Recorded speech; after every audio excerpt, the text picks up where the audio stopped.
যে আমার আনোয়ার সুস্থ হয়ে উঠবে না, আনোয়ারকে বঙ্গরাজ্যের আলো বাতাস দেখতে পাবে না। বঙ্গরাজ্যের ভাবি উত্তর সরিষে যে আনোয়ার পুত্রায় পড়ে আছে।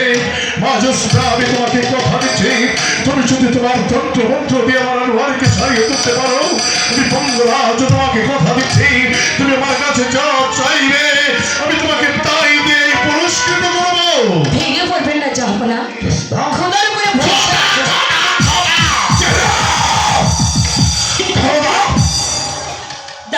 নাম বাড়তে চেষ্টা করে দেখো। দাদি, যারা খোদাকে মানে না তাদের রোগী ভালো করা আমাদের পক্ষে সম্ভব।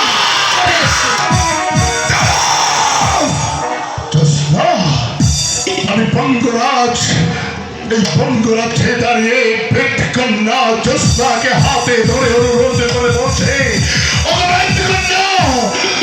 তুমি তোমার যন্ত্র মন্ত্র দিয়ে আমার আনোয়ারকে সারিয়ে তোলো, তুমি আমার কাছে যা চাইবে আমি তোমাকে তাই দেবো। বলো।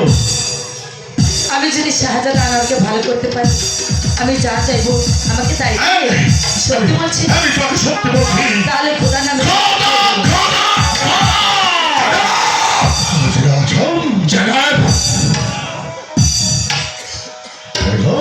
খোদার নামে শপথ না করলে এই রোগী ভালো করে আমার পক্ষে সম্ভব না। চলে এসে সত্যি সত্যি যদি তুমি যে কথা বলেছো সে কথা যদি আমি স্বীকার করি, তুমি আমার আর সুস্থ হয়ে উঠবে। হ্যাঁ যাবো। কি বলছে জনাব? ইয়ে না মানে আমি বলছি, যদি খোদার নামে শপথ করলে সে জায়গা আনোয়ার সুস্থ হয়ে যায়, তাহলে খোদার নামে শপথ করতে শপথটা কি?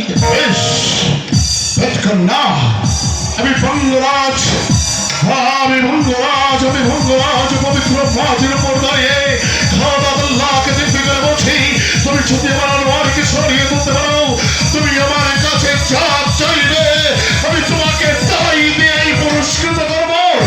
বলুন যাবো না। হ্যাঁ যাবো। বলুন জনাব, বলুন বলুন জনাব, সেই জন্য আনোয়ারকে যে সুস্থ করে তুলতে হবে। আনোয়ার হচ্ছে একমাত্র লক্ষ্য উত্তরাধিকারী, তাই আনোয়ারকে সুস্থ করতে হবে।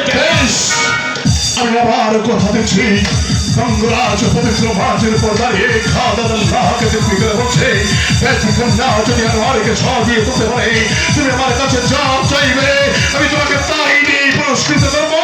আবার বলুন যাবো।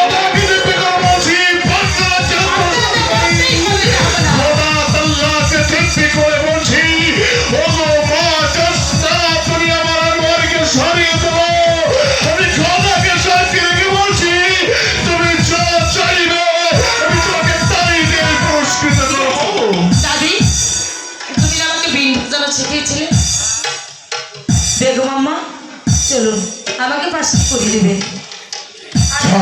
বেগম দেরি করছো কেন, করিয়ে দাও। জনাব